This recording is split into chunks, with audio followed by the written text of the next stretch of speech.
மிகச்சிறந்த பேச்சாளர் வந்து ராதிகா மாதாஜி, ஸ்ரீ ராதிகா தேவிதாசி மாதாஜி சென்னையில இருக்காங்க. பல ஆண்டுகளாக குருதேவருக்கு சமையல் சேவைகள் வந்து செஞ்சிட்டு இருக்காங்க. உங்க எல்லாருக்கும் பரிச்சயமானவங்க தான். குரு மகாராஜ் பர்கிட் ரோட்ல சென்னையில இஸ்கான் ஆரம்பிச்ச காலத்துல இருந்தே மாதாஜியும் பிரபுவும் வந்து சேவை பண்றவங்க.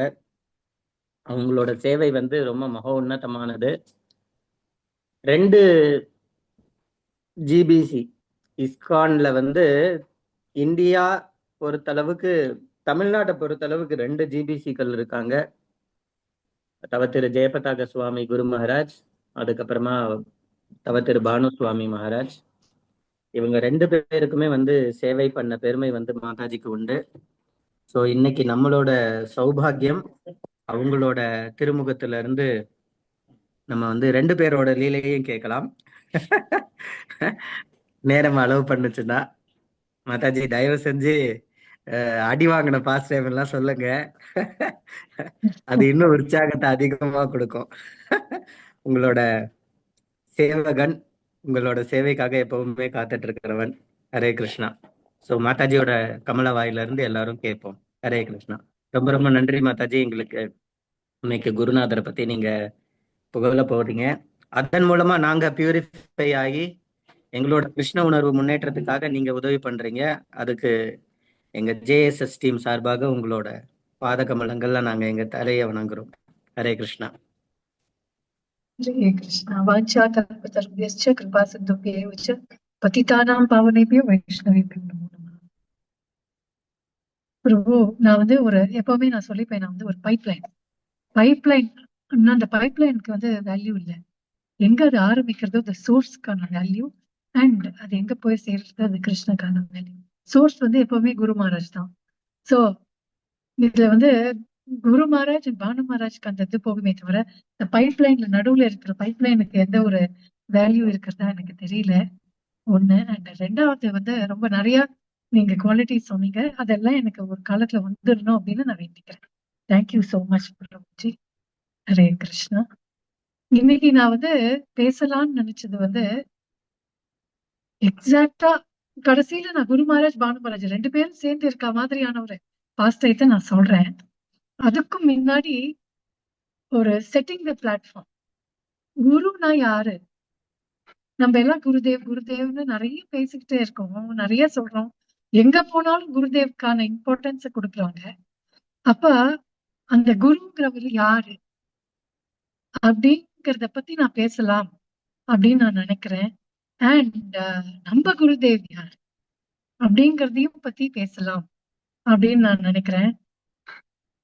இத வந்து நம்ம வந்து ஒரு கதையா சொன்னா இன்னும் அழகா இருக்கும். அண்ட் கதையா சொன்னா நமக்கு வந்து எல்லாருக்கும் அது வந்து ஒரு ரீச் ஆகும். அப்படிங்கிறதுனால நான் வந்து நம்ம ஒரு கதையை எடுத்துக்கலாம் அப்படின்னு நான் வந்து நினைச்சிட்டு இன்னைக்கு நான் வந்து அந்த கதைக்குள்ள போறேன். இப்போ முதல்ல நம்ம வந்து ஒரு சினிமா பாக்குறோம், இல்ல வந்து வேற ஏதாவது போறோம்னா அவங்க என்ன சொல்லுவாங்க அப்படின்னாக்க, வாங்க ஒரு இடத்துக்கு போகணும், அதுக்கான ஒரு பிளாட்ஃபார்ம் நம்ம செட் பண்ணணும் அப்படின்னு சொல்லுவாங்க. இப்போ நம்ம அதுக்கான ஒரு பிளாட்ஃபார்மை நம்ம செட் பண்ணலாம். சரியா? ஓம் அஜ்ஞானதிமிராந்தஸ்ய ஞானாஞ்சனசலாக்கய தக்ஷுருன்மீலிதம் ஏன தஸ்மை ஸ்ரீ குருவே நமः. ஹரே கிருஷ்ணா. இன்னைக்கு நான் வந்து நம்ம எல்லாரும் சேர்ந்து சத்திய யுகத்துக்கு போலாமே. சத்திய யுகத்துல நம்ம எல்லாம் ஸ்பெக்டேட்டர்ஸ். அங்க வந்து நம்ம பார்க்க போறோம் சத்திய யுகத்துல என்ன நடக்குது அப்படிங்கிறதுக்கு. நம்ம எல்லாம் ஒரு டைம் டிராவல் பண்ணி போலான்னு வச்சுக்கலாம். இங்க இருந்து நம்ம போயிட்டோம். போனா அங்க வந்து அடைஞ்ச காடு, ஹம்பின்னு ஒரு இடம் கர்நாடகால இருக்கு. அந்த இடத்துக்கு தான் நம்ம போறோம். அந்த இடத்துல சத்தியயுகம் இது கலியுகம். நம்ம இங்க இருந்து சத்தியயுகத்துக்கு போயிட்டோம். ஒரு அம்மா அப்பா இருக்காங்க. அந்த அம்மா அப்பா வந்து ஒரு அடைஞ்ச காட்டுக்குள்ள ஒரு குழந்தைய பெத்தெடுத்து விட்டுட்டு போயிடுறாங்க. அந்த குழந்தைக்கு வந்து எதுவுமே இல்லை. அப்போ அந்த குழந்தை வந்து ஆஹ் என்ன சொல்றது, அந்த குழந்தைக்கு பேரு சபரி அப்படின்னு மிச்சவங்க எல்லாம் கூப்பிடுறாங்க. ஏன்னா அந்த குழந்தைக்கு பேரே இல்லை. நம்ம வந்து ஒரு ராமாயண காலத்துக்குள்ள போறோம். அந்த ராமாயண காலத்துல நம்ம வந்து போயிட்டு இருக்கச்சு இந்த மாதிரி ஒரு குழந்தைய பாக்குறோம். அந்த குழந்தைக்கு வந்து பேரு கிடையாது, ஊரு கிடையாது, விலாசம் கிடையாது, எந்த வம்சம்னு தெரியாது, என்ன மாதிரி இருக்கணும்னு தெரியாது, ஒரு துணி உடம்புல கட்டிட்டு மறைச்சுக்கணும்னு தெரியாது. அதுக்கு வந்து அந்த மர பட்டையெல்லாம் எடுத்து குளிருக்கு வெயிலுக்கு மறைச்சிட்டு இந்த மாதிரிதான் அந்த குழந்தை இருந்துட்டு இருக்கு. கொஞ்சம் கொஞ்சமா வளருது. அந்த அந்த குழந்தைக்கு மெயினா இடம் கிடையாது தங்கறதுக்கு. ஒரு ஒரு நாளைக்கு ஒரு மரத்தடியில அந்த குழந்தை கொஞ்சம் கொஞ்சமா வளர்ந்து வளர்ந்து வளர்ந்து வளர்ந்து வந்து இப்போ ஒரு 20 வயசு 25 வயசு ஆயிடுச்சு அந்த குழந்தைக்கு. அப்படியே ஒரு ஒரு நாளைக்கு ஒரு ஒரு இடத்துல ஒரு ஒரு இடத்துல இருக்கு. சரி, இந்த குழந்தை என்ன பண்றது அப்படின்னாக்கா, இந்த குழந்தைக்கு வந்து வம்சமே தெரியாது, என்ன பண்ணணும்னு தெரியாது, தர்மம் என்னன்னு தெரியாது. அதை விட பெருசா இன்னும் ஒண்ணு என்ன தெரியாதுன்னா, கடவுள் இருக்காருங்கிறதே தெரியாது.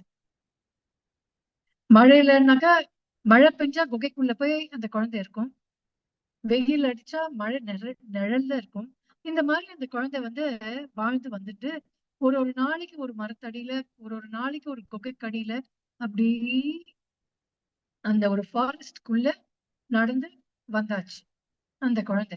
ஒரு நாளைக்கு என்ன பண்றது, இந்த குழந்தை வந்து ஒரு இந்த குழந்தைக்கு பேரே இல்லையா, அதனால அங்க இருக்கிற சுத்தி வர இருக்கிறவங்க எல்லாரும் அவளோட குணாதிசயங்கள், அவளோட ஃபீச்சர்ஸ், உடம்போட ஃபீச்சர்ஸ பார்த்து, ஓ இது வந்து ஷபர டைனாசிட்டில இருந்து வந்த ஃபீச்சர்ஸ் மாதிரி இருக்கு, சோ இவளுக்கு ஷபரின்னு பேர் வைக்கலாம் அப்படின்னு அவளா பேர் வச்சு இந்த ஷபரி ட்ரைப், நீ அது மாதிரிதான் இருக்க, நீ அவனுக்கு ஷபரின்னு பேர் வைக்கலாம், ஷபரி ஷபரி ஷபரின்னு கூப்பிட்டு இருக்காங்க. இந்த ஷபரி வந்து அப்படியே நடந்து காடு மேடு குகை மலை எல்லாமா நடந்து இந்த பம்பா அப்படின்னு ஒரு நதிக்கரை கிட்ட வராங்க.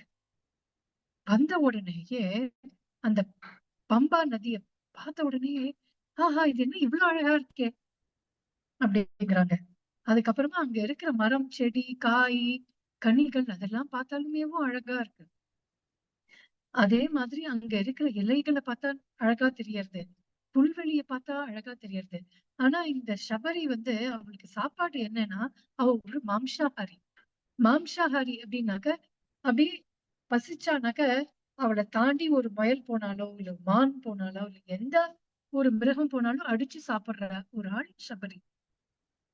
அந்த மாதிரிதான் தான் வாழ்க்கையே வாழ்ந்து வந்துட்டு இருக்கா. ஆனா இந்த இடம் கிட்ட வந்த உடனே திடீர்னு இந்த புல்லு அழகா தோன்றது, இந்த பூ அழகா தோன்றது, இந்த பழம் அழகா தோன்றது, இந்த மரம் செடி இந்த ஜலம் எல்லாமே அழகா தோன்றது. திடீர்னு அந்த மிருகங்கள் எல்லாம் பாக்குறா. பாக்குறச்சே, ஆஹா எனக்கு வந்து இந்த மிருகங்களை அடிச்சு சாப்பிடணும்னு தோண மாட்டேங்கிறது. எனக்கு வலிக்கிற மாதிரிதானே இந்த மிருகங்களுக்கும் வலிக்கும். இனிமே நான் வந்து சாக்காஹாரியா ஆயிடுவேன், நான் மாம்சாஹாரியா இருக்க மாட்டேன் அப்படிங்கிற மாதிரி தான் மனசுக்குள்ளேயே நான் நினைச்சுக்க ஆரம்பிச்சிருக்கா. அதுக்கப்புறமா திடீர்னு ஒரு ஞானோதயம் தோன்றது. இரு திடீர்னு எனக்கு ஏன் இப்படி தோன்றது, எனக்கு இந்த மாதிரி எல்லாம் ஒரு எண்ணம் வந்ததே இல்லையே, இந்த மாதிரி எல்லாம் எனக்கு தோணினதே இல்லையே, திடீர்னு எனக்கு என்ன ஆயிட்டு இருக்கு, அப்போ இந்த இடத்துல என்னமோ இருக்கு, அது என்ன இடம் அப்படின்னு அப்படியே சுத்தி பாக்குறா. அப்படி பார்த்தானாக்க என்ன ஆயிட்டு இருக்குன்னா, மதங்க முனிவர் அவரோட சிஷ்யர்களோட போயிட்டு இருக்கார். அந்த மதங்க முனிவரோட காத்து பட்டதுலயே அவளுக்கு இந்த மாதிரி தோன்றது. ஒரு குருவோட காத்து நம்ம மேல பட்டா நம்மளோட கான்சியஸ்னஸ் இப்படிதான் மாறும். அதுதான் அவளுக்கு ஆறுது. அப்போ அவளுக்கு அது ரொம்ப பிடிச்சிருக்கு. அவ சொல்றா, நான் எப்பவுமே இதே மாதிரி ஒரு கான்சியஸ்ல இருக்கணும்னு ஆசையா இருக்கேன் எனக்கு அப்படின்னு நினைச்சுக்கிறா. அதுக்கப்புறம் அந்த மதங்க முனிவரோட ஆசிரமத்தோட கொஞ்சம் தள்ளி சின்னதா முதல்ல அவ ஒரு குடில அமைச்சுக்கிறா, ஒரு இலை தழைய வச்சு. அப்போ நினைச்சுக்கிறா, நம்ம இங்கேருந்து வேற எங்கேயுமே போக வேண்டாம், இந்த இடத்துலதான் நம்ம இருக்கணும். என்ன செய்யலாம் அப்படின்னா, இந்த மதங்க முனிவர் இந்த இடத்துல இருந்ததுனால தானே எனக்கு இது மாதிரி தோன்றது, இந்த இடத்துல இவங்க யாரெல்லாம் இருக்காங்களோ அவங்களுக்கு எல்லாம் சேவை செய்யலாம் அப்படின்னு தோன்றது. அதாவது நமக்கு வந்து ஒரு விஷயத்த அப்ரிஷியேட் பண்ணணும், ஒரு விஷயத்த நமக்கு தோணணும் அப்படின்னாலே நம்ம வந்து மனுஷால மாறணும். இத்தனை நாள் மிருகங்களோட சேர்ந்து மிருகங்களோட வாசனையில மிருகமாத்தான் இருந்தா சபரி. எப்ப வந்து ஒரு குருவோட காத்து நம்ம மேல பட்டுதோ இம்மீடியட்டா அவ வந்து இந்த மாதிரி நினைக்க ஆரம்பிச்சாச்சு. ஒரு மனுஷா எப்படிலாம் ஒரு மனுஷங்க நினைப்பாங்களோ அந்த மாதிரி எல்லாம் நினைக்க ஆரம்பிச்சுட்டாங்க. அப்போ என்ன பண்ணலாம்? சேவை செய்யலாம் அப்படின்னு ஆசை வருது. சேவை செய்யணும்னா என்ன பண்ணணும்? இந்த மதங்க முனிவர் அண்ட் அவர்களோட சிஷ்யர்கள் இவெல்லாம் எழுந்துக்கிறதுக்கு முன்னாடி அந்த ஆசிரமத்தை கிளீன் பண்ணுவா. அவர் டெய்லி அந்த குளத்துக்கிட்ட குளிக்க போவார். அந்த இடத்தெல்லாம் கிளீன் பண்ணி கோலம் போட்டு அங்க பூவெல்லாம் தூவி அவரோட பூஜைக்கு பூ பறிச்சு வச்சு அவர் சாப்பிடுறதுக்கான பழங்கள், சுவையான பழங்கள் எல்லாம் எடுத்து வச்சு இதெல்லாம் செஞ்சுட்டு வரா கொஞ்ச நாள் ஆகுது. அப்போ மதங்க முனிவர் வந்து சிஷ்யர்கள் எல்லாம் பார்த்து கேக்குறாரு, நம்ம இப்போ குளிக்க போறச்சே அந்த ஆத்துக்கிட்ட போனானாக்க அங்கன்னா வந்து கால்ல முள்ளு கல்லு எல்லாம் குத்துறது இல்ல. ஆனா மாற பூ தூவி இருக்கு. அண்ட் பூ புஷ்பங்கள் எல்லாம் அவ்வளவு வாசனையான புஷ்பங்கள் இருக்கு. அண்ட் பழங்கள்லாம் இவ்வளவு டேஸ்டி யார் இப்படி வந்து இவ்வளவு டேஸ்டியான பழங்கள் எல்லாம் எடுத்து வைக்கிறா? யார் இதெல்லாம் எடுத்து வச்சாலோ அவங்களுக்கெல்லாம் ரொம்ப நன்றி. அண்ட் எனக்கு ரொம்ப அந்த ஒரு சிஷ்யர் என் மனசை ரொம்ப தொட்டுட்டார். எனக்கு அவரை பார்க்கணும்னு இருக்கேன். யார் இது செஞ்சானு? ஒரு சிஷ்யரும் ஒருத்தர் அவரோட மூஞ்சி பாத்துக்கிறா. நீ செஞ்சியா? நான் செய்யல. நான் செஞ்சேன். நான் செய்யல. அப்ப யார் இதை செஞ்சிருப்பா? அப்ப அந்த சிஷ்யர்கள் எல்லாம் ஒரு நாளைக்கு குளிக்க போறச்சே மரத்துக்கு பின்னாடி ஒளிஞ்சு நின்னு நிஜமாவே இதை யாரு செய்யறான்னு பாக்கணும்னு ஆசை வந்துருது. அப்போ அடுத்த நாளைக்கு இதே மாதிரி மத்தங்க முனிவர் குளிக்க போறச்சு இந்த சிஷ்யர்கள் எல்லாரும் என்ன பண்றா? சில சிஷ்யர்கள் மரத்துக்கு பின்னாடி ஒளிஞ்சிருந்து பாக்குறான். பார்த்தா இந்த சபரி சபரி வந்து கிளீன் பண்ணிட்டு இருக்கா. கிளீன் பண்ணிட்டு இருக்கறச்சே அவங்க வந்து கேக்குறாங்க, அம்மா உனக்கு என்னதான் வேணும்? எதுக்குமா இதெல்லாம் செய்யற அப்படின்னு. அவளுக்கு பயம் வந்துருது. பயம் வந்த உடனே அவ கேக்குறா, ஐயா என்ன மன்னிச்சிருங்க ஐயா. எனக்கு தெரியல, நான் இதெல்லாம் செய்யக்கூடாதான்னு தெரியல. எனக்கு வந்து தப்பா இருந்தா மன்னிச்சிருங்க. எனக்கு இங்க இந்த இடத்த ரொம்ப பார்த்த உடனே புடிச்சிருச்சு. சரி உங்க எல்லாருக்கும் ஏதாவது ஒண்ணு என்னால முடிஞ்சதை செய்யணும்னு ஆசைப்படுறேன். அதனால நான் இதை செய்யறேன் அப்படின்னு சொன்னா. நான் இனிமே வரமாட்டேன். நான் போயிடுறேன் அப்படின்னு சொன்னா. அப்போ அந்த சிஷ்யர்கள் சொல்றாரு, இல்லம்மா, என்னோட குருக்கு உன்னை செஞ்சது ரொம்ப பிடிச்சிருச்சு. அவர் உன்னை கூப்பிடுறாரு, நீ வாமா அப்படின்னு கூப்பிடுறாரு. திடீர்னு இவளை கூட்டின்னு போய் குரு முன்னாடி நிக்க வச்சிடுறாங்க. இவளுக்கு கை கால்லாம் நடுங்கிறது. கண்ணுல இருந்து தண்ணியா வருது. எப்படி குருவை முதல்ல பார்த்த உடனே நமஸ்காரம் பண்ணணும் அப்படிங்கிறது கூட இவளுக்கு தெரியல. அவ அப்படியே கைய கூப்பி நின்னுட்டு இருக்கா. நின்ன உடனே அப்ப குரு சொல்றார், உனக்கு என்ன மெர்சி வேணும் அப்படின்னு கேக்குறார். அப்போ கேட்கறச்சே அவ வந்து அந்த குரு ஒரு நிமிஷம் பாக்குறா. கண்ணுல தண்ணி. அவ சொல்றா, எனக்கு எது வேணும்னு எனக்கே தெரியல. நான் ஒரு ஜட்டம். எனக்கு என்ன வேணும்னு எனக்கு தெரியாது. என்ன பண்ணணும்னு எனக்கு தெரியாது. எனக்கு நானா ஏதோ நான் இந்த அளவுக்கு வந்துட்டேனே தவிர சாப்பிட்டு தூங்கி எழுந்து என்னை டிபெண்ட் பண்ணி இதுக்கா இப்படியே நான் வளர்ந்து வந்துட்டேனே தவிர எனக்கு எது வேணும், எது வேண்டாம், எது முக்கியம், இந்த வாழ்க்கையோட குறிக்கோள் என்ன, எதுவுமே எனக்கு தெரியாது. குருவை குருன்னு கூப்பிட தெரியாது. ஐயா என்ன மன்னிச்சுக்கங்க, எனக்கு எது நல்லதோ அதை நீங்க செய்யுங்க அப்படின்னு அவ கேட்டா. அப்போ அவர் சொன்னார், நான் உனக்கு அனுகிரகம் பண்றேம்மா. நீ இதே மாதிரி இந்த கைங்கரியத்தை பண்றதுக்கு தயாரா அப்படின்னு கேட்டார். நிச்சயமா பண்றேன். எனக்கு ரொம்ப ஆசை பண்ணணும்னு. நான் பண்றேன் அப்படின்னு அவர் சொல்லிட்டார். அவர் சொன்ன உடனே அவளுக்கு முதல்ல ஒரு துணி ஆடையை எடுத்து கொடுக்குறா. இந்தாம்மா இது உடுத்திக்கணும், இதுதான் உனக்கு அதுவே அவளுக்கு ஒரு லக்ஸரியா இருக்கு. ஓ, எனக்கு கூட என்னையும் மதிச்சு ஒருத்தங்க கொடுக்குறாங்களா அப்படின்ற அதுல அவ வந்து முதல்ல அதை கட்டிண்டு அவ வரா. வந்து ரொம்ப நாளைக்கு இந்த மாதிரி சேவை செஞ்சுட்டு இருக்காங்க. செஞ்சுட்டே இருக்கறச்சு என்ன ஆச்சு அப்படின்னாக்க, மதங்க முனிவர் வந்து ஒரு நாளைக்கு கூப்பிடுறாரு. எல்லா சிஷ்யரையும் கூப்பிடுறாரு. கூப்பிட்டுட்டு இந்த மாதிரி கொஞ்ச நாள் ஆயிடுத்து. இப்போ நான் வந்து பிரம்மலோகம் போக போறேன். பிரம்மலோகத்துல போய் நான் வந்து பிரம்மருக்கு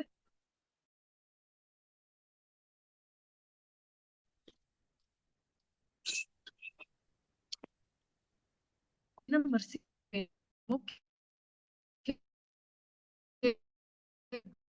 அதான் மாதாஜி உங்க வாய்ஸ் கிளியரா கேட்கணும். எனக்கு வாய்ஸ் கேட்கவே இல்லை மாதாஜி. அப்படின்னு. முதவும் மெதுவா கொஞ்சம் கேக்குது.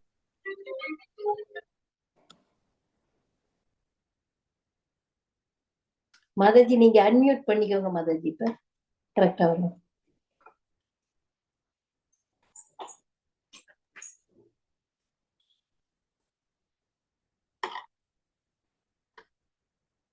ஹரே கிருஷ்ணா. கிருஷ்ணா மாதாஜி எஸ் மாதாஜி கேக்குது. இப்போ கேக்குறதா? எஸ் மாதாஜி, எஸ் மாதாஜி. ஸ்டார்டிங்ல இருந்து கேட்கலையா? இல்ல நடுவுல இப்ப சபரி கதை இப்ப சொன்னீங்க இல்லையா, குருவை சந்திக்கிறாங்க, அதுல இருந்துதான் கொஞ்சம் லோவா இருந்தது. ஓகே. என்ன செய்யறதுன்னு தெரியல, அவளுக்கு நமஸ்காரம் கூட பண்ண தெரியல. அப்போல இருந்து கொஞ்சம் பண்ண கம்மி. தெரியலன்னு சொன்ன உடனேல இருந்து. சரி, அப்போ அந்த குரு என்ன செஞ்சார்? அவளுக்காக ஒரு ஆடையை எடுத்து கொடுக்கிறார். அவ முதல்ல ஒரு ஆடைய உடுத்திட்டு அவ வந்து சர்வீஸ் பண்ணிட்டே இருக்கா. தொடர்ந்து பெருக்கிறது, துடைக்கிறது, பூ எடுத்து வைக்கிறது, பழங்கள் எடுத்து வைக்கிறது, அங்க இருக்கிறவங்களுக்கு இதுதான் அவளோட சர்வீஸ். அத பண்ணிட்டே இருக்கா. ஒரு நாளைக்கு மத்தங்க முனி கூப்பிடுறாரு எல்லாரையும். கூப்பிட்டு இந்த மாதிரி நான் பிரம்மலோகம் போறேன். அந்த பிரம்மலோகத்துல நான் போய் அங்க பிரம்மாக்கு கொஞ்சம் சர்வீஸ் பண்ண வேண்டியது இருக்கு, நான் பண்றேன். அதனால நீங்க இங்க இருக்கிறவங்களுக்கு எல்லாருக்கும் நான் வந்து என்ன மர்சி வேணுமோ கேளுங்க, நான் தரேன். அப்போ ஒரு சிஷ்யர் வர்றார். வந்துட்டு மதங்க முனிவர் கிட்ட கேக்குறாரு, என்ன உனக்கு வேணும் அப்படின்னு அந்த மதங்க முனிவர் கேக்குறாரு அந்த சிஷ்யர் கிட்ட. எனக்கு அஷ்ட ஐஸ்வர்யமும் வேணும் அப்படின்னு கேக்குறாரு. அந்த சிஷ்யர் சொல்றாரு. இப்படியே அந்த குரு அவரை பார்த்து சிரிச்சுட்டே, ஓ உங்களுக்கு அஷ்ட ஐஸ்வர்யம் வேணுமா, வச்சுக்கோங்க அப்படின்னு கொடுத்துடுறாரு. அடுத்தவர் வர்றார். எனக்கு அஷ்ட ஐஸ்வர்யம் வேணாம், எனக்கு அஷ்டமா சித்திகள் வேணும். இருக்கிறதுலே சின்னதா ஆகலாம், இல்ல யானையை விட பெருசா ஆகலாம், யானையை விட கனமா ஆகலாம், இந்த மாதிரி எல்லாம் எனக்கு ஆகணும் அப்படின்னு எனக்கு ஆசைன்னு. ததாஸ்து, சோபியட், உனக்கும் அது கொடுக்குறேன் அப்படின்னு சொல்லி இன்னொருத்தர் வர்றார், அவருக்கு கொடுக்குறாரு. அப்ப அடுத்தவர் வர்றார்.